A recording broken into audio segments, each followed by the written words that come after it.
한 해를 돌아보니 참 부끄러움이 많구나 이런 생각합니다. 그럼에도 불구하고 하나님께서 우리의 삶을 또 저의 삶을 이끄시고 인도하심에 참 감사하다라는 생각을 합니다. 우리 한번 옆 사람에게 수고하셨습니다. 잘 견뎌 주셨습니다. 합시다. 사랑합니다. 축복합니다.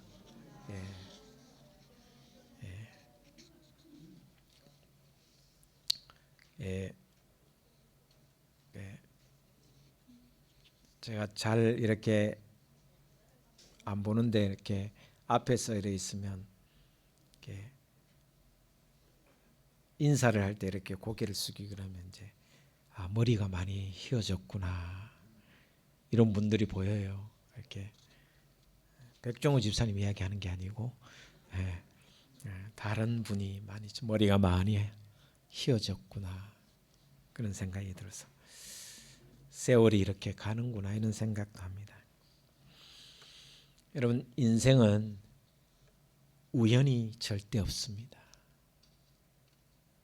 우연이 없고 모든 것은 필연이 필연.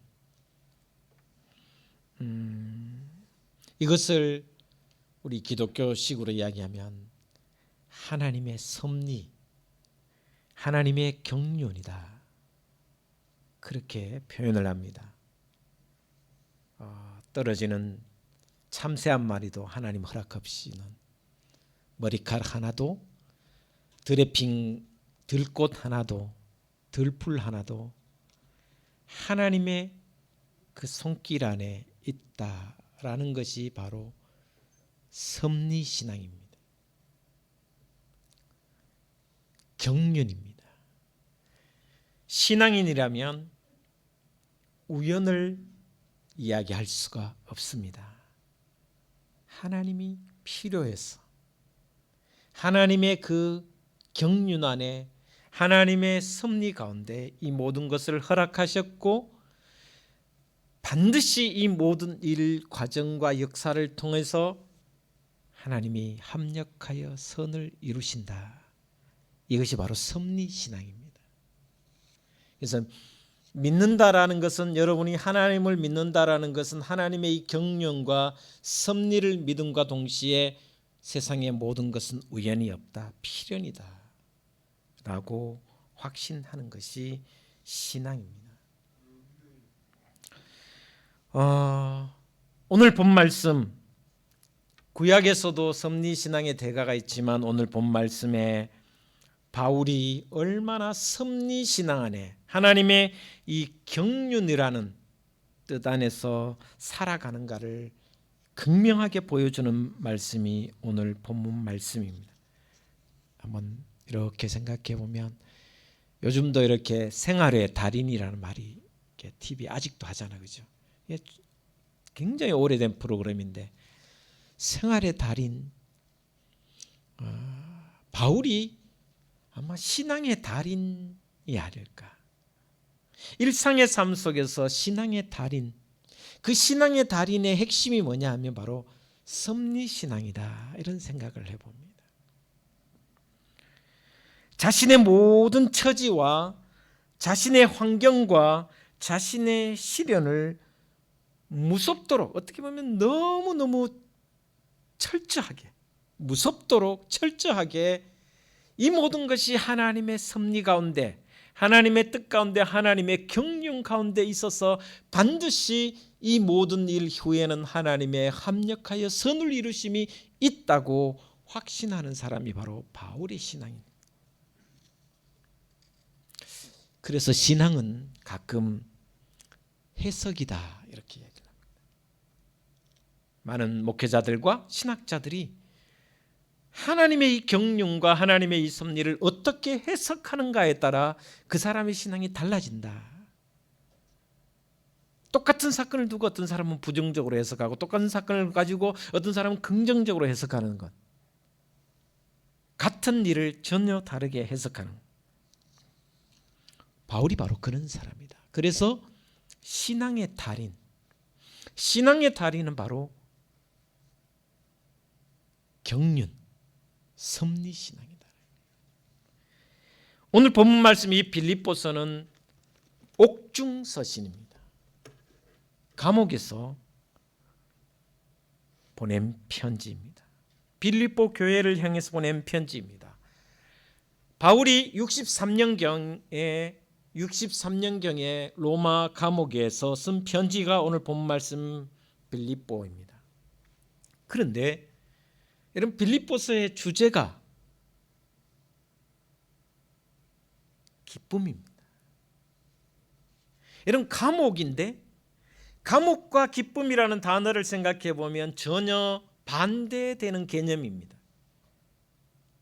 감옥에서 우리 박근혜 전 대통령이 4년, 5년 가까이 감옥에 있었는데 기쁘고 즐거웠을까?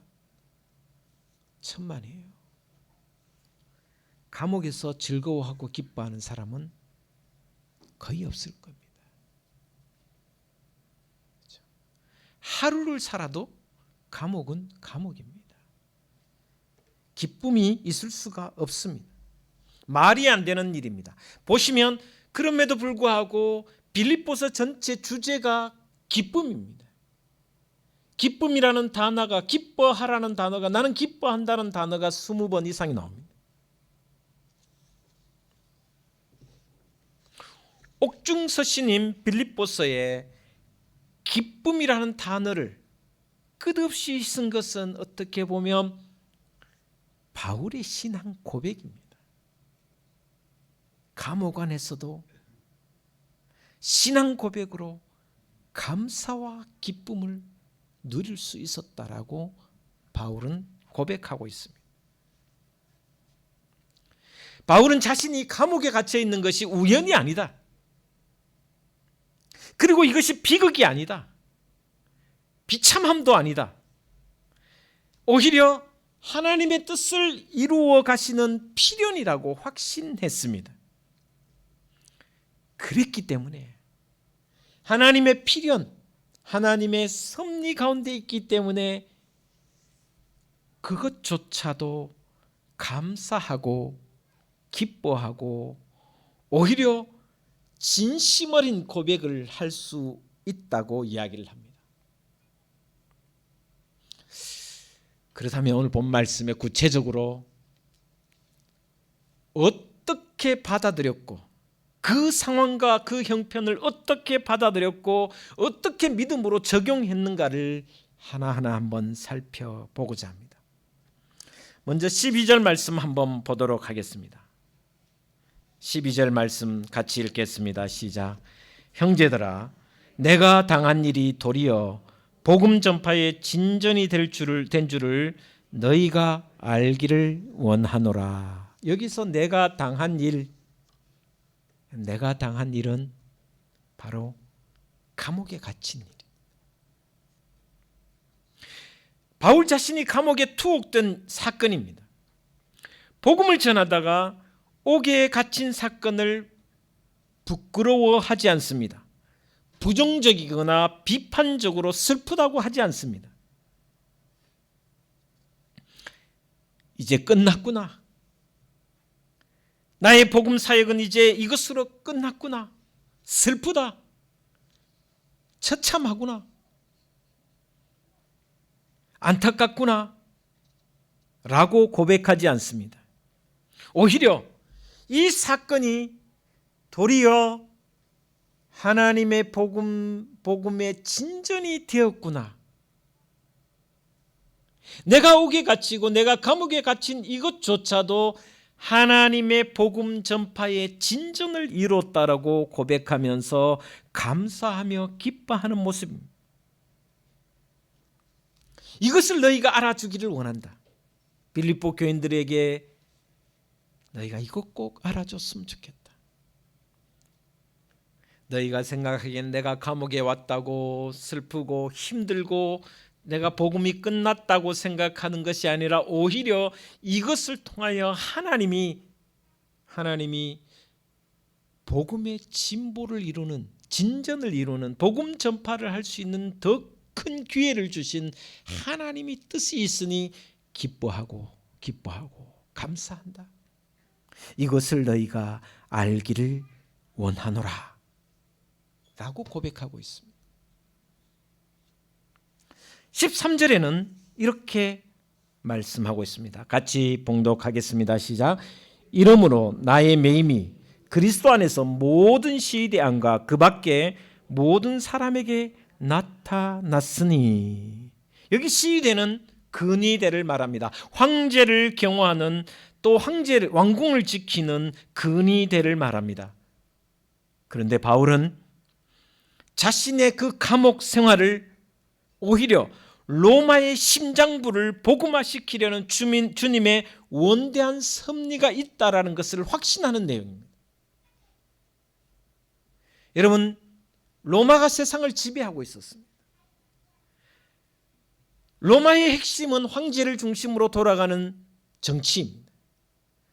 그 로마를 지키고 황제를 지키는 사람들이 바로 근위대였습니다. 그런데 그 근위대에 갇혀 있었습니다.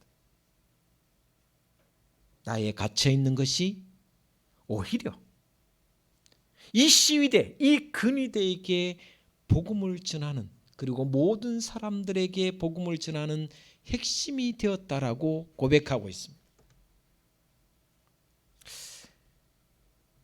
우리가 잘 아는 옥중서신이 또 있습니다.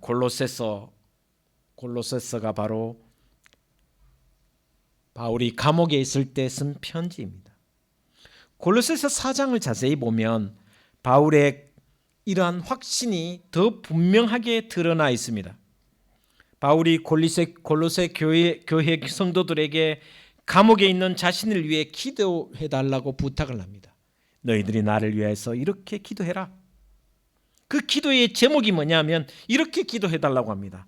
나를 위하여 기도하되 하나님이 전도의 문을 여사 그리스도의 비밀을 더욱 담대하게 말하게 하시기를 구하라. 내가 이것을 위하여 매임을 당하였노라.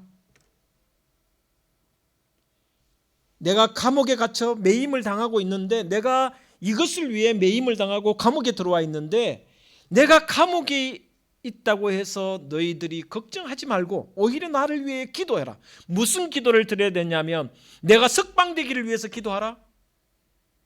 내가 이 감옥에서 무죄가 되어서 풀려나기를 기도해달라. 그렇게 기도하지 않습니다. 내 이 감옥에서 몇 년 동안 잘 버티게 해달라고 기도해달라고 하지 않습니다. 뭐라고 기도하냐면 나를 위하여 기도하되 이 사람들, 이 근위대와 시위대와 또 황궁을 위해서 기도하되 더 담대하게 복음을 증거할 수 있도록, 더 담대하게 말할 수 있도록 간절히 하나님께 중보 기도해달라. 만약에 제가 억울한 일로 감옥에 갇혀 있다면 여러분에게 편지를 이렇게 썼을 겁니다. 둥지교회 교인들이여, 나를 위해서 기도해 주십시오. 난 참 억울합니다. 감옥에 들어왔는데 너무 힘듭니다. 빨리 나갈 수 있도록 기도해 주십시오. 여기서 건강하게 잘 버틸 수 있도록 기도해 주십시오. 제가 그랬을 것 같습니다. 바울은 이렇게 기도하지 않습니다. 오히려 이 매임, 억울하게 복음을 증거하다가 잡혀왔지만 이 감옥에 갇혀 있는 이 과정 속에서 하나님이 이 모든 것 가운데 필연으로 나를 감옥에 넣었다면 하나님, 나의 입술이 더 담대하게 하여 주시옵소서. 내 입술을 통하여 이 시위대에게 복음을 증거하는데 부족함이 없도록 주여 역사하여 주시옵소서. 너희들이 이 일을 위하여 기도해달라고 간절하게 부탁을 하고 있습니다. 감옥 속에서도 내가 담대하게 복음을 증거할 수 있도록 기도해 달라며, 그것을 위해 내가 이 감옥에 들어왔노라고 고백하고 있습니다. 이것이 바로 섭리신앙이며 하나님의 뜻에 합당한 신앙의 삶을 살아가는 바울의 모습입니다. 앞에서 말씀드린 것처럼 이 모든 것이 복음의 진보를 위한 것이며 이 모든 것이 복음 전파를 위한 주님의 뜻이고 계획이라고 놀라운 섭리라고 이야기하고 있습니다. 심지어 그 다음 절부터 나오는 사랑과의 관계 속에서도 어떻게 이야기하냐면 15절에 이렇게 기록하고 있습니다. 15절을 같이 보겠습니다. 시작. 어떤 이들은 투기와 분쟁으로, 어떤 이들은 착한 뜻으로 그리스도를 전파하는 16절. 이들은 내가 복음을 변증하기 위하여 세우심을 받은 줄 알고 사랑으로 하나 그들은 나의 매임에 괴로움을 더하게 할 줄로 생각하여 순수하지 못하게 다툼으로 그리스도를 전파하느니라. 이게 무슨 말이냐면 바울을 시기하고 질투했던 사람들이 있습니다. 여러분, 바울이 가는 곳마다 교회를 세우고 복음이 전파되고 사람들의 숫자가 늘어나니까 바울을 시기하고 질투했던 사람이 뭐라고 이야기하냐면 바울은 예수님의 제자가 아니라 그는 오히려 핍박하는 자다. 그는 교회를 어짓게 하는 자이다 하면서 바울을 은근히 질투하고 시기하고 분노했던 사람들이 있습니다. 그런데 바울이 감옥에 들어가자마자 봐라, 바울은 잡혀가지 않았냐, 바울은 이제 끝났다 하면서 내가 어떻게 복음을 증거하는지 보라 하면서 바울을 시기하고 질투하면서 복음을 증거하는 사람.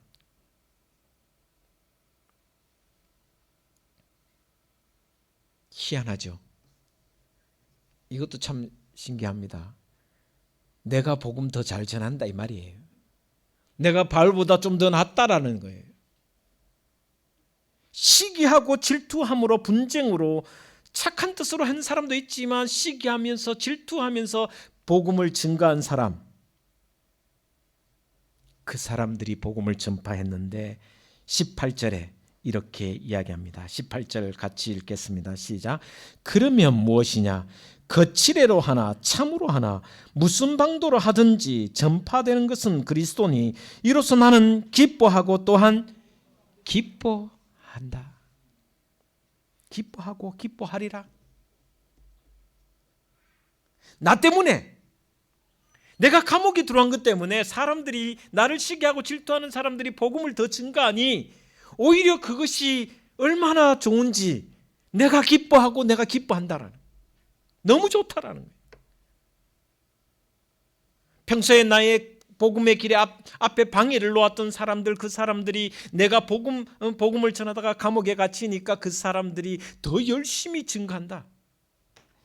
하나님을 위해서 한 것이 아니라 바울이 미워서. 그래도 이것조차도 하나님이 섭리 안에 있으니 나는 기뻐하고 기뻐한다라고 이야기합니다. 복음이 전해지는 것은 예수 그리스도니 내가 기뻐할 수밖에 없다라고 이야기하고 있습니다. 어떻게 보면 바울이 힘들었을 것입니다. 봐라, 바울 범죄자 아니냐? 죄가 없으면 감옥에 들어갈 수 있느냐? 그렇게 악선전하고 그렇게 바울의 가슴에 못을 박았던 그 사람들이 복음을 증거하는 것에 대해서 변명하거나 하지 않습니다. 이것조차도 하나님의 뜻 안에 있으니 내가 기뻐하고 즐거워하고 감사한다 라고 고백하고 있습니다.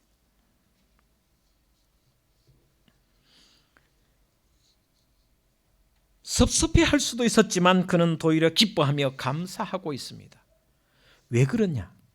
18절에 이렇게 아까 말씀드린 것처럼 그리스도가 전파되기 때문이라.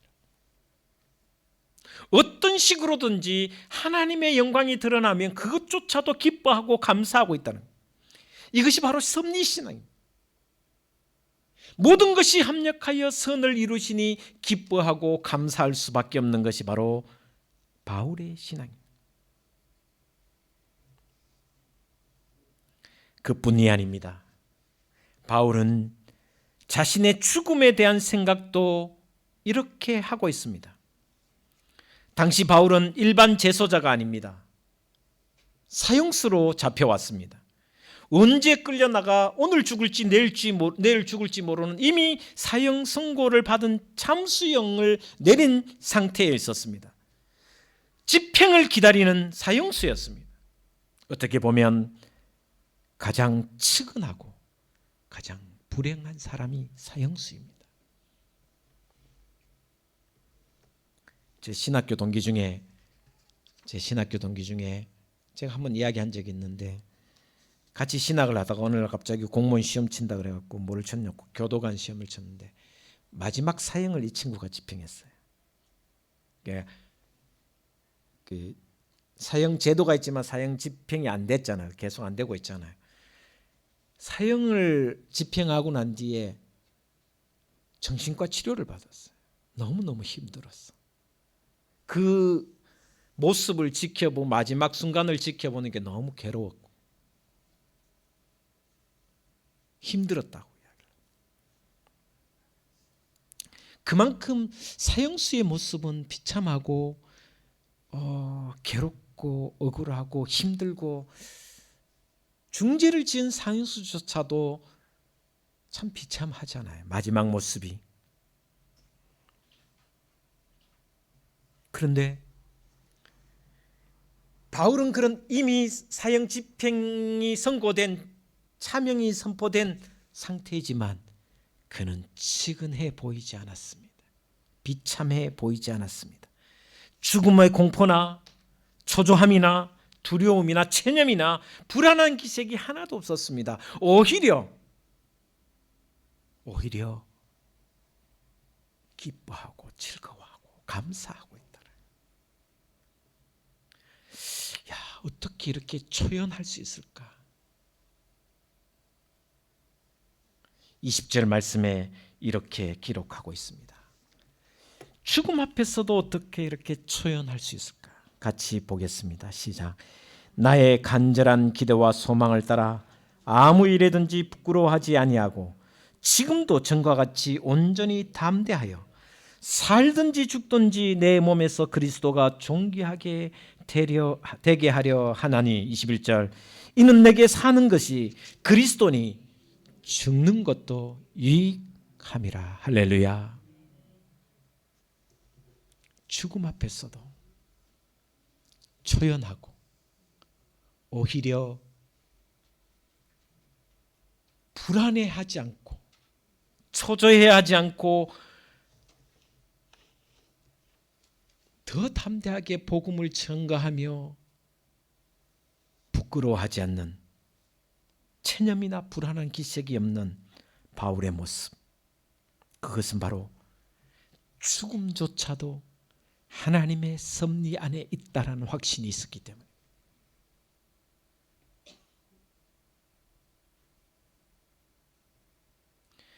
바울이 가지고 있는 최대의 관심사는 내 목숨이 죽느냐 사느냐가 중요한 것이 아니라 나로 말미암아 그리스도가 존귀하게 되는 것이 문제였습니다. 그리고 나는 오로지 주님 뜻대로, 주님의 섭리대로, 주님의 그 말씀 안에 순종할 따름이라고 고백하고 있습니다. 하나님의 섭리를 믿는 사람들은 감옥도, 동료들의 배신도, 헐벗음도, 굶주림도, 죽음도 더 이상 불행이나 슬픔이 아닙니다. 섭리신앙에 투철한 사람에게는 그 어떤 아픔도 고통도 더 이상 불행이 될 수가 없습니다. 왜냐하면 예수님께서 이 모든 것을 통하여 당신의 뜻을 이루실 것이라고 확신하기 때문에 오히려 기뻐하고 감사하고 있습니다. 내가 겪고 살아가며 겪는 모든 일, 그것이 불행한 일이든지 고통이든지 정말 죽음조차 다가오는 그것이든지 그것조차도 우연이 아니라 필연이라는 하나님의 뜻 안에 섭리 안에 있다라는 것을 고백한다면, 바울처럼 살아간다면 저와 여러분도 새해에는 기쁘고 감사하게 살아가리라 믿습니다. 2년째 코로나19에 갇혀 사실 숨 쉬는 것조차 힘듭니다. 사회활동, 경제활동, 종교활동 극심한 제약을 받으며 참 어려운 길을 가고 있습니다. 지난 주 중에 여러분에게 좀 힘들었죠? 우리 학생부 한 명이 이렇게 확진되면서, 교회에서 확진된 것이 아니라 학교에서 이미 확진 받아서 이렇게 예배를 드렸는데, 방역 당국에서는 밀접촉자만 이렇게 처음에는 이렇게 조사를 좀 받았으면 좋겠다 해서, 생각해 보니 이제 밀접촉자는 학생부, 그리고 저희 가족은 왜냐하면 그 장미가 예배 마치자마자 우리 집에 와서 마스크 벗고 놀고 밥 먹고 뭐 한 3시간 넘게 우리 집에 있었기 때문에, 그래서 급하게 밀접촉자는 저희와 또 우리 하 목사님 학생부니까 학생부와 그렇다고 해서 이제 우리만 좀 받으면 안 되겠나 싶었습니다. 근데 나중에 생각해 보니 두산이가 이렇게 이런 거래내 버렸네. 그게 하루 종일 이렇게 있으면서 많은 분들을 접촉했다라는 것을 늦게 알았습니다. 그래서 전 교인들에게 좀 문자를 보내고 검사를 받도록 했습니다. 정말 감사한 것은 모두가 음성이 나와서 감사했고, 그러나 생각해 보니 어제 오늘 예배가 많은 것이 이렇게 힘들어졌습니다. 예배도 힘들고 계획했던 모든 것이 흐트러져서 또 힘들었습니다. 그리고 우리 둥지교회 많은 성도들도 어려움을 겪었습니다.